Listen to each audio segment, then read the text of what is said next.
اعوذ باللہ من الشیطان الرجیم، بسم اللہ الرحمن الرحیم۔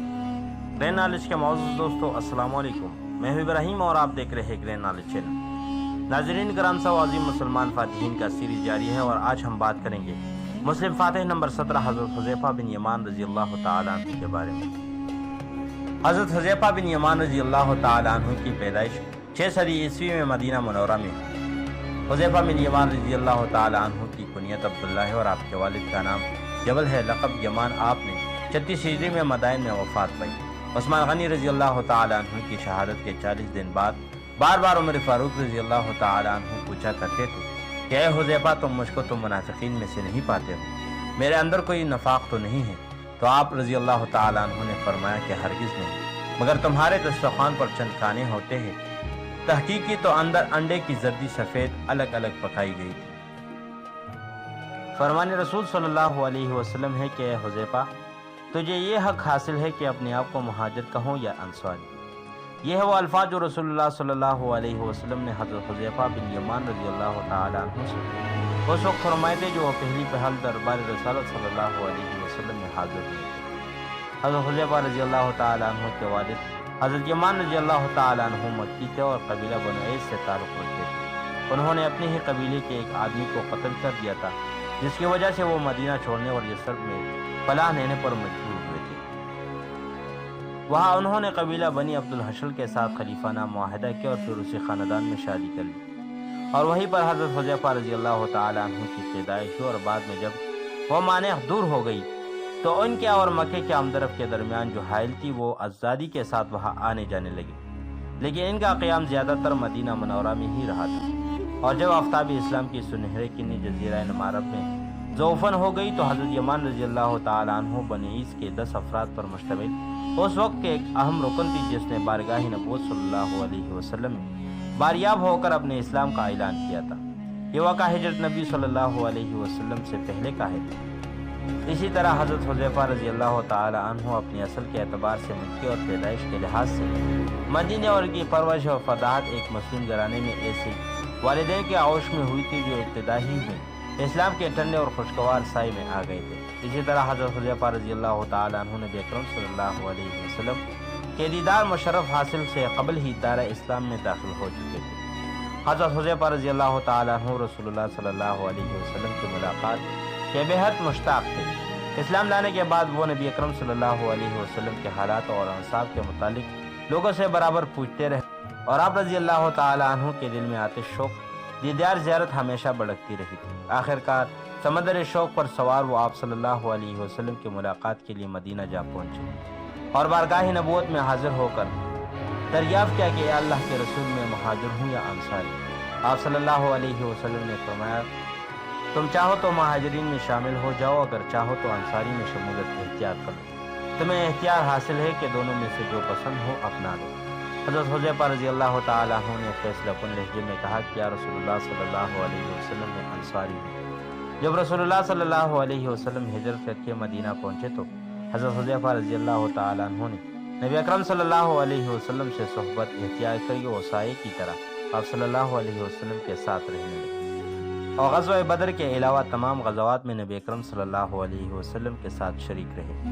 غزوہ بدر میں اپنے عدم شرکت کی وجہ انہوں نے خود ان الفاظ میں بیان کی ہے، میں اس وقت اپنے والد کے ساتھ ایک ضرورت سے مدینہ سے باہر گیا ہوا تھا۔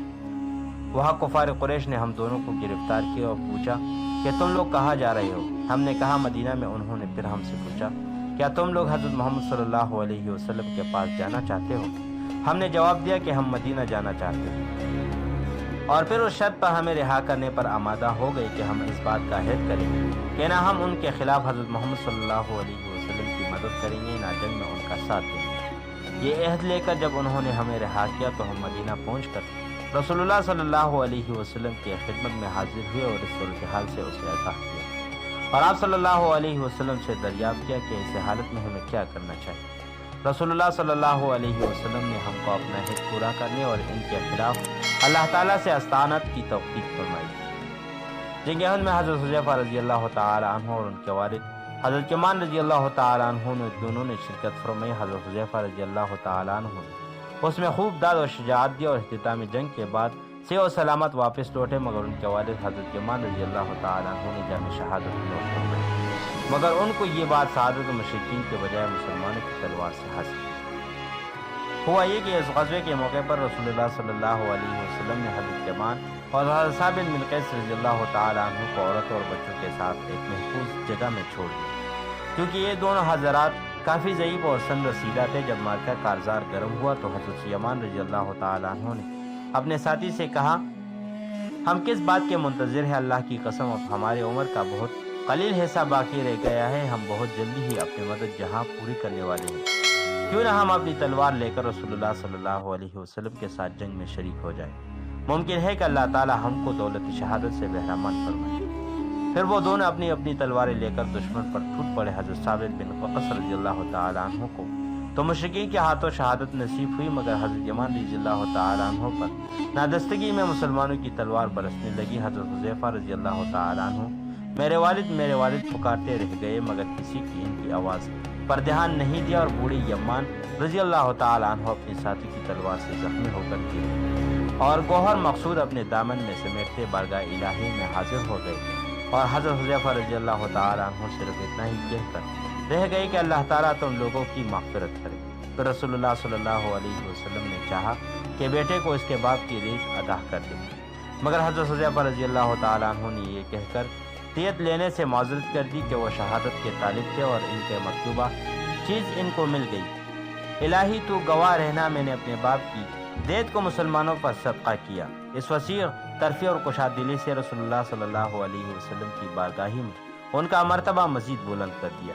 رسول اللہ صلی اللہ علیہ وسلم کا طریقہ یہ تھا کہ وہ صحابہ کرام رضی اللہ تعالیٰ عنہ کی صلاحیت بام کر ان کے اندر پوشیدہ اور خفیہ صلاحیتوں سے ان کے حسب اعتدال کام لیا کرتے تھے۔ آپ صلی اللہ علیہ وسلم نے جب اس پہلو پر حضرت حذیفہ رضی اللہ تعالیٰ عنہ کو جانچا تو ان کے اندر 3 اعلیٰ ترین اور غیر معمولی خوبیوں کا انکشاف ہوا۔ ایک تو غیر معمولی ذہانت، جس سے کام لے کر وہ مشکل سے مشکل مسائل کو بآسانی حل کیا کرتے تھے۔ دوسرا زور فہمی اور حاضر دماغی، جس کے ذریعے وہ بہت جلد معاملے کی تہ تک پہنچ جاتے، اور تیسری چیز یہ تھی کہ رازداری، جس پر وہ سختی کے ساتھ کار بنتے۔ مدینہ میں رسول اللہ صلی اللہ علیہ وسلم اور مسلمانوں کے سامنے سب سے مشکل اور ان کے لیے سب سے زیادہ پریشان کن مسئلہ یہ تھا کہ یہودی اور ان کے ہم خیال و ہم مشرکین منافقین کا ایک گروہ موجود تھا، جو اپنی گناونی سازشوں اور مکروہ رشتہ دانوں کے ذریعے رسول اللہ صلی اللہ علیہ وسلم اور مسلمانوں کی راہ میں طرح طرح کی مشکلات پیدا کرتے تھے۔ اس لیے آپ صلی اللہ علیہ وسلم نے حضرت حذیفہ رضی اللہ تعالیٰ عنہ کو ان تمام منافقوں کے ناموں نے آگاہ کر کے دیا تھا، اور یہ ایک ایسا راز تھا جس سے حضرت حذیفہ رضی اللہ تعالیٰ عنہ کے سوا کسی دوسرے کو مطلع نہیں کیا گیا تھا، اور یہ خدمت ان کے سپرد کی گئی تھی، اور ان منافقین کی سرگرمیوں اور ان کی حرکات و سکنات پر برابر نظر رکھے ہوئے تھے، اور ان کی طرف سے پیش آنے والے خطرات کا سدباب اور تدارک کرے۔ اسی وجہ سے حضرت حذیفہ رضی اللہ تعالیٰ عنہ رازدان رسول صلی اللہ علیہ وسلم کے لقب سے مشہور ہوئے تھے۔ رسول اللہ صلی اللہ علیہ وسلم جو تو مختلف مواقعوں پر بہت سی اہم اور نازک ذمہ داریوں کی ادائیگی میں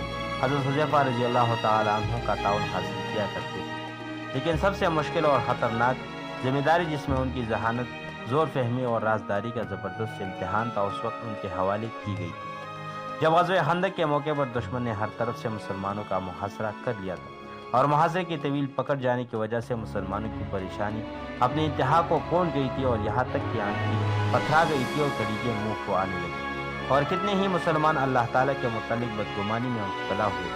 مسلمانوں کی تو یہ حالت تھی، لیکن قریش اور ان کے خلیف مشرک قبائل کی حالت بھی ان سخت کڑیوں میں مسلمانوں سے بہتر نہیں تھی۔ ان کے قدم ڈگمگا گئے۔ اللہ تعالیٰ نے ان کے اوپر تیز آندھی کا عذاب مسلط کیا، جس سے ان کے اوپر خیمیں الٹ گئی، دیگیں اور ندی ہو گئی، اور ان کے چولہے تک بجھ گئی۔ ہوا کے تیز جھٹکوں نے ان کے چہروں پر کنکریاں کی برچھاٹ کر دی، اور ان کے آنگوں اور نتنوں کو گرد و غبار سے بھر دیا۔ رسول اللہ صلی اللہ علیہ وسلم کو جب حضرت حذیفہ رضی اللہ تعالیٰ عنہ کی صلاحتوں اور ان کے تجربات سے کام لینے کی ضرورت محسوس ہوئی تو اور آپ صلی اللہ علیہ وسلم نے طے کیا کہ کوئی آخری اور فیصلہ کن قدم اٹھانے سے پہلے ان کو رات کی تاریکی میں دشمن کے کیمپ میں بیچ کر اس کے حالات معلوم کر لیں۔ تب تنہا دشمن کے کیمپ میں جانا موت کے منہ میں جانے کے مترادف تھا، لیکن جذبہ کے اطاعت اور جان نثاری کی رہنمائی میں حضرت حذیفہ رضی اللہ تعالیٰ عنہ نے اس مہم کو اس طرح انجام دیا کہ جس کو انہوں نے خود اپنے الفاظ میں بیان کیا ہے، اس رات ہم لوگ صفے باندھے محاذ پر ڈٹے ہوئے تھے۔ ابو سفیان اور اس کے ساتھی مشرکین ہم میں سے بلائی جانب سب آرائی کرتے ہو۔ بنو قریظہ کی یہودی ہم سے نشیب کی طرف تھے۔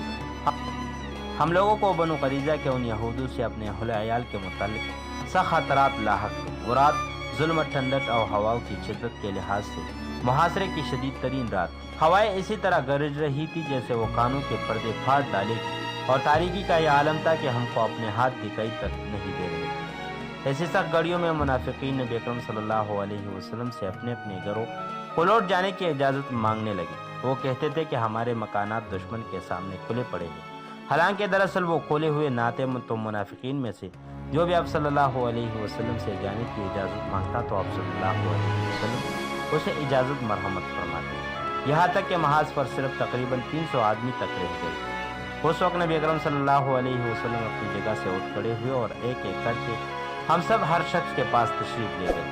آپ صلی اللہ علیہ وسلم میری طرف بھی تشریف لائے۔ اس وقت ٹھنڈک سے بچاؤ کے لیے میرے پاس صرف بیوی کی ایک ہلکی سی چادر تھی جو میرے گھٹنوں تک بھی نہ پہنچی تھی۔ نبی اکرم صلی اللہ علیہ وسلم میرے قریب آئے۔ میں زمین پر گھٹنوں کو بل بیٹھا ہوا تھا تو آپ صلی اللہ علیہ وسلم نے پوچھا کہ کون ہے؟ حضرت حذیفہ رضی اللہ تعالیٰ عنہ فرماتے ہیں کہ میں نے جواب دیا کہ میں حذیفہ ہوں۔ میں فاقے اور سردی کی شدت کے ہماری زمین کی طرف سمٹ گیا اور بولا، ہاں یا رسول اللہ صلی اللہ علیہ وسلم، میں حذیفہ ہوں، حذیفہ بن یمان رضی اللہ تعالیٰ عنہ۔ آپ صلی اللہ علیہ وسلم مجھ سے قریب ہو گئے اور سرگوشی کے انداز میں فرمایا، تم چپکے سے دشمن کے کیمپ میں جاؤ اور اس کی حالت معلوم کر کے مجھے آگاہ کرو۔ یہ حکم سن کر انتہائی خوف اور سردی کے ٹھنڈک کے باوجود میں نے موت کی وادی کی سمت قدم اٹھا لیا اور آپ صلی اللہ علیہ وسلم کی زبان مبارک سے میرے لیے دعا کے یہ الفاظ نکلے کہ اے الہی اس کی حفاظت فرما، اس کے سامنے سے، اس کے پیچھے سے، اس کے دائیں اور اس کے بائیں طرف سے، اور اس کے اوپر سے اور اس کے نیچے سے۔ رسول اللہ صلی اللہ علیہ وسلم کی یہ دعا کے الفاظ سن کر جو ابھی ختم بھی نہ ہوئے پائے تھے کہ اللہ تعالیٰ نے میرے دل سے خوف اور میرے جسم سے ٹھنڈک کے اثرات کو زائل کر دیا، اور جب میں نے جانے کے لیے مڑا تو رسول اللہ صلی اللہ علیہ وسلم نے مجھے پکارا اور فرمایا کہ اے حذیفہ، دیکھو ان کے کیمپ میں پہنچ کر کوئی اقدام نہیں اٹھانا۔ میں نے کہا بہت اچھا، اور خاموشی کے ساتھ تاریکی کے پردے میں چلتا ہوا مشرکین کے لشکر میں پہنچا اور ان کے درمیان اسی طرح گل مل گیا گویا میں انہی میں سے ایک فرد ہوں۔ میرے پہنچنے کے کچھ ہی دیر بعد ابو سفیان ان کے درمیان تقریر کرنے کے لیے کھڑا ہوئے اور ان سے کہا، قریش کے لوگوں میں تم میں سے ایک بات کہنا چاہتا ہوں، مگر مجھے اس بات کا اندیشہ ہے کہ کہیں یہ بات حضرت محمد صلی اللہ علیہ وسلم تک نہ پہنچ جائے، اس لیے تم میں سے ہر شخص اپنے بال والے کو اچھی طرح سے دیکھ لو۔ میں نے اپنے پہلو میں بیٹھے ہوئے شخص کا ہاتھ پکڑا اور ان سے پوچھا کہ تم کون ہو؟ اس نے کہا کہ فلاں ابن فلاں ہوں۔ اور پھر ابی سفیان نے تقریر کا سلسلہ آگے بڑھاتے ہوئے کہا کہ اے قریش کے لوگوں، اب تمہارے لیے یہاں مزید ٹھہرنے کی کوئی گنجائش نہیں رہی۔ تم دیکھ رہے ہو کہ ہمارے جانور ہلاک ہو رہے ہیں۔ بنو قریظہ کے یہودی ہم سے کنارہ کشی کا اختیار کر چکے ہیں، اور تن و تیز ہواؤں کے ہاتھوں جن پریشانیوں اور مصیبتوں کا سامنا ہمیں کرنا پڑ رہا ہے، ان کا بھی تم مشاہدہ کر رہے ہو۔ اس لیے اب بہتر یہی ہے کہ تم لوگ یہاں سے کوچ کر کے چلو، میں خود بھی واپس جا رہا ہوں۔ ابو سفیان یہ کہہ کر اپنے اونٹ کے پاس آیا، اس کے گھٹنے سے بندھی ہوئی رسی کھولی اور اس پر سوار ہو گیا۔ پھر اسے ایک کوڑا رسید کیا، اونٹ اچھل کر کھڑا ہو گیا اور پھر اپنی سواری کو لے کر روانہ ہو گیا۔ اگر رسول اللہ صلی اللہ علیہ وسلم نے مجھے واپسی سے پہلے کسی اقدام سے نہ روک دیا ہوتا تو اسی وقت تیر مار کر ابو سفیان کو قتل کر ڈالتا، کیونکہ اس وقت وہ میرے لیے بہت آسان تھا۔ اس کے بعد جب میں رسول اللہ صلی اللہ علیہ وسلم کے خدمت میں واپس جا رہا تھا تو دیکھا کہ اب صلی اللہ علیہ وسلم ازواج مطہرات رضی اللہ تعالیٰ عنہم میں سے کسی کی چادر اوڑھے ہوئے نماز میں مشغول تھی۔ آپ صلی اللہ علیہ وسلم نے مجھے دیکھا تو اپنے پاس قریب بلایا۔ میں جا کر رسول اللہ صلی اللہ علیہ وسلم کے قدموں میں بیٹھ گیا اور آپ صلی اللہ علیہ وسلم نے میرے اوپر اپنی چادر کے کنارہ ڈالا۔ میں نے رپورٹ حضرت محمد صلی اللہ علیہ وسلم کی خدمت میں پیش کر دی، جسے سن کر آپ صلی اللہ علیہ وسلم بہت خوش ہوئے۔ اس پر اللہ تعالیٰ کی تعریف کی اور اس کا شکریہ ادا کیا۔ حضرت حذیفہ بن یمان رضی اللہ تعالیٰ عنہ نے اپنی پوری زندگی منافقین سے متعلق رسول اللہ صلی اللہ علیہ وسلم کے رازوں کو اپنے سینے میں محفوظ رکھتے ہوئے گزاری۔ آپ ہمیشہ نبی اکرم صلی اللہ علیہ وسلم کے رازوں کی بہترین امین رہے۔ خلفائے راشدین منافقین کے متعلق ہمیشہ ان کی طرف رجوع کرتے رہے، حتیٰ کہ حضرت عمر بن خطاب رضی اللہ تعالیٰ عنہ کا تو یہ خیال تھا کہ جب بھی کسی مسلمان کا انتقال ہوتا تو وہ لوگوں سے دریافت فرمایا کرتے تھے کہ حضرت حذیفہ رضی اللہ تعالیٰ عنہ اس کی نماز جنازہ میں شرکت فرمائیں گے کہ نہیں؟ اگر جواب اسبات میں ہوتا تو آپ رضی اللہ تعالیٰ عنہ بھی جنازے میں شریک ہوتے تھے، بصورت دیگر آپ رضی اللہ تعالیٰ عنہ اس کے مخلص مومن ہونے میں شک ہو جاتا اور نماز جنازہ نہ پڑھتے تھے۔ ایک بار انہوں نے حضرت حذیفہ رضی اللہ تعالیٰ عنہ سے دریافت کیا کہ میرے گورنروں میں سے کوئی منافق ہے؟ حضرت حذیفہ رضی اللہ تعالیٰ عنہ نے جواب میں کہا کہ ہاں ایک ہے۔ حضرت عمر رضی اللہ تعالیٰ عنہ نے دریافت فرمایا کہ کون؟ لیکن حضرت حذیفہ بن یمان رضی اللہ تعالیٰ عنہ نے اس کا نام بتانے سے معذرت کر دی۔ حضرت حذیفہ رضی اللہ تعالیٰ عنہ کا یہ بیان ہے کہ اس کے چند ہی دنوں کے بعد حضرت عمر رضی اللہ تعالیٰ عنہ نے اسے عامل کو معزول کیا، جسے انہوں نے اس کی نشاندہی کر دی۔ تاریخ اسلام سے لگاؤ رکھنے والے قارئین کے لیے یہ جاننا بہت ضروری ہے کہ حضرت حذیفہ بن یمان رضی اللہ تعالیٰ عنہ علاقۂ نہاون دینور، ہمدان اور رہ کے فاتح ہیں، اور تمام مسلمانوں کے منصب پر جمع کیے جانے کے محرک بھی یہی حضرت حذیفہ رضی اللہ تعالیٰ عنہ ہیں۔ مگر ان تمام خدمات اور عظیم الشان کارناموں کے باوجود اللہ تعالیٰ کے خوف اور ان کی گرفت سے ہمیشہ لرزہ بر اندام رہتے تھے۔ جب ان کا مرض الموت شدت اختیار کیا، موعود قریب آ پہنچا تو کچھ صحابہ کرام رضی اللہ تعالیٰ عنہم رات کے پچھلے پہر ان کی عیادت کو تشریف لائے۔ حضرت حذیفہ رضی اللہ تعالیٰ عنہ نے دریافت فرمایا کہ یہ کون سا وقت ہے؟ جب آپ رضی اللہ تعالیٰ عنہ کو بتایا گیا کہ اب صبح ہونے والی ہے تو آپ رضی اللہ تعالیٰ عنہ نے فرمایا کہ میں پناہ مانگتا ہوں اس صبح سے جو مجھے جہنم میں پہنچا دے۔ پھر پوچھا کفن لائے ہو؟ جواب دیا کہ ہاں۔ چنانچہ آپ رضی اللہ تعالیٰ عنہ نے فرمایا دیکھو میرے کفن میں غلو سے کام نہ لینا، اگر اللہ تعالیٰ کے ہاں میرے لیے جنت ہے تو وہاں مجھے اس سے اچھا لباس مل جائے گا۔ پھر کہنے لگے کہ اے الہی تو جانتا ہے کہ میں نے ہمیشہ فقر کو غنا پر، تواضع کو تکبر پر اور موت کو زندگی پر ترجیح دی۔ پھر آپ کی زبان سے آخری الفاظ ادا ہوئے کہ حبیبی جا علی شوق لا فلا من ندما، اور آپ کی پاکیزہ روح قفس عنصری سے پرواز کر گئی۔ فتح نہاون حضرت حذیفہ بن یمان رضی اللہ تعالیٰ عنہ کا ایک عظیم الشان کارنامہ ہے۔ حضرت عمر فاروق رضی اللہ تعالیٰ عنہ کے دور خلافت میں مسلمانوں کی مسلسل پیش قدمی سے ایران کے بادشاہ یزید پر واضح ہو گیا تھا کہ مسلمانوں سے بچنا مشکل ہے۔ اس نے تمام اجمیوں کو عربیوں کے خلاف بھڑکایا اور 1.5 لاکھ فوج جمع کر دی۔ براون شاہ کو اس کا سپہ سالار مقرر کیا گیا اور لشکر نہاوند کی طرف روانہ کر دیا۔ جب حضرت عمر فاروق رضی اللہ تعالیٰ عنہ کی اس کی اطلاع مدینہ منورہ میں پہنچی تو آپ رضی اللہ تعالیٰ عنہ نے صحابہ رضی اللہ تعالیٰ عنہ سے مشورہ کیا تو آپ صلی اللہ علیہ وسلم نے صحابہ رضی اللہ تعالیٰ عنہ کی رائے پر حضرت نعمان بن مقرن رضی اللہ تعالیٰ عنہ اور حضرت حذیفہ بن یمان رضی اللہ تعالیٰ عنہ کے ہمراہی فوج مرتوی کر کے روانہ کر دی۔ ساتھ ہی احوار کے مقیم افواج کو حکم دیا کہ فارس و اصفہان کی ناکہ بندی کرو تاکہ اہل نہاوند کو ایرانی مدد فراہم نہ کر سکے۔ حضرت نعمان بن مقرن رضی اللہ تعالیٰ عنہ نے اپنے بھائی حضرت نعیم بن مقرن رضی اللہ تعالیٰ عنہ مقدمۃ الجیش کا افسر بنا لیا تھا۔ میمنہ حضرت حذیفہ بن یمان رضی اللہ تعالیٰ عنہ کو دیا، میسرہ حضرت سوید بن مقرن رضی اللہ تعالیٰ عنہ کی سفر۔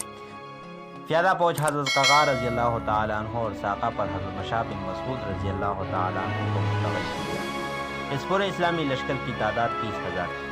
چاشمبہ کو نہاون کے مقام پر لڑائی شروع ہوئی۔ سب سے پہلے حضرت ققار رضی اللہ تعالیٰ عنہ تھوڑی سی فوج لے کر حملہ آور ہوئے اور پھر ایرانی کا مقابلہ کرتے ہوئے پہلے سے طے شدہ منصوبہ بندی کے مطابق آہستہ آہستہ پیچھے ہٹتے چلے آئے۔ ایرانی فتح کی خوشی میں آگے بڑھتے ہوئے چلے آئے، یہاں تک کہ وہ تازہ دم اسلامی فوج کی زد میں آئے۔ حضرت نعمان بن مقرن رضی اللہ تعالیٰ عنہ اور ان کے ساتھ تمام اسلامی لشکر نے یکایک حملہ کیا اور ایرانی لشکر نہایت بے سر و سامانی کے ساتھ بھاگ نکلا اور مسلمانوں نے ان کو بے دریغ قتل کرنا شروع کیا۔ اسی قتال و جدال میں حضرت نعمان بن مقرن رضی اللہ تعالیٰ عنہ زخمی ہو کر گھوڑے سے گر پڑے اور شہید ہو گئے۔ ایرانی سردار نہاون سے بھاگ کر ہمدان میں آ کر جمع ہو گئے۔ حضرت نعیم رضی اللہ تعالیٰ عنہ حضرت ققار رضی اللہ تعالیٰ عنہ نے ان فرائض کا پہنا کوسا پہنچ کر ہمدان کا محاصرہ کیا اور بآسانی ہمدان پر اسلامی قبضہ ہو گیا۔ حضرت نعمان رضی اللہ تعالیٰ عنہ کی شہادت کے بعد حضرت حذیفہ بن یمان رضی اللہ تعالیٰ عنہ لشکر اسلام کے سپہ سالار مقرر ہوئے۔ اب نہاون پہنچ کر مال غنیمت جمع کیا اور یہاں کے آتش گدوں کو بچا دیا۔ تکمید نے خود حضرت حذیفہ رضی اللہ تعالیٰ عنہ کی خدمت میں پیش قیمت جواہرات کا ایک صندوق شاہ پیش کیا۔ حضرت حذیفہ رضی اللہ تعالیٰ عنہ نے مال غنیمت لشکر اسلام میں تقسیم کیا اور خمس کے ساتھ جواہرات کا وہ صندوق شاہ حضرت عمر فاروق رضی اللہ تعالیٰ عنہ کی خدمت میں ارسال کیا۔ حضرت عمر فاروق رضی اللہ تعالیٰ عنہ نے وہ جواہرات فروخت کروا دیے اور رقم لشکر اسلام میں تقسیم کرا دیے۔ حضرت عمر فاروق رضی اللہ تعالیٰ عنہ کا قاتل ابو لؤلؤہ نہاوند کا باشندہ تھا اور اسی لڑائی میں گرفتار کیا گیا تھا۔ جب طائر روح قفس حاکی کو چھوڑ کر اپنے ابدی اور دائمی آشیانے کی طرف پرواز کرنے والا تھا تو آپ کی زبان پر یہ الفاظ جاری تھے: دیکھو ذوق و شوق سے میرا حبیب آیا، دربار الہی میں جو شرمندہ ہوا اسے کامیابی نصیب نہ ہوئی۔ اس تمام سیریز میں صرف جنگی محاذ فتح کردہ مقامات، اس نے مسلمانوں فاتحین کا دور حکومت اور ان کے تمام فتح کردہ مقامات اور ان کی قابلیت کے بارے میں بات کر رہے ہیں۔ تو آج کی ویڈیو کا یہاں پر اختتام ہوتا ہے۔ مزید اس طرح کی ویڈیو کے لیے ہمارا یوٹیوب چینل سبسکرائب کیجیے اور بیل آئیکن کو دبانا مت بھولیے تاکہ تمام نئی ویڈیو کی اپڈیٹ آپ کو بر وقت ملتی رہے۔ تو ملتے ہیں اگلے ویڈیو میں، اس وقت تک کے لیے اپنے اور اپنے گھر والوں کا بہت سا خیال رکھیں۔ السلام علیکم۔